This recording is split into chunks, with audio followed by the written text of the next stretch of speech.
એક ગામમાં એક ખૂબ અમીર શેઠ રહેતા હતા. એ જ્યારે પણ ગામમાંથી નીકળે ને એટલે બધા નમસ્તે કહેતા, માનપાન આપતા, કોઈક તો સલામ પણ કરતા. પણ શેઠ આ બધું જોઈને ખાલી હસતા અને ધીમા એવા અવાજે જરાક માથું હલાવતા ને કહેતા, હા કહી દઈશ હો, ઘરે જઈને કહી દઈશ.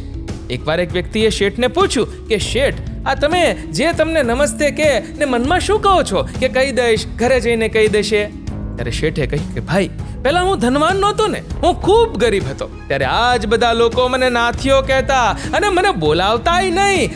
આજે જ્યારે મારી પાસે ખૂબ પૈસા છે ને ત્યારે મને નાથાલાલ ને શેઠ કહીને બોલાવવામાં આવે છે.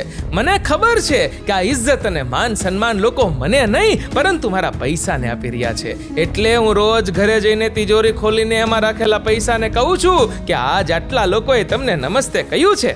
અને હા, એનાથી મને પણ મનમાં અભિમાન નથી આવી જતું કે લોકો મને ઇજ્જત આપે છે. અહીંયા લોકો ઇજ્જત ખાલી પૈસાને જ આપે છે. મિત્રો, તમારો આ વિડીયો વિશે શું કહેવું છે કમેન્ટ કરજો, અને વિડીયો ગમ્યો હોય તો લાઈક કરજો અને શેર પણ.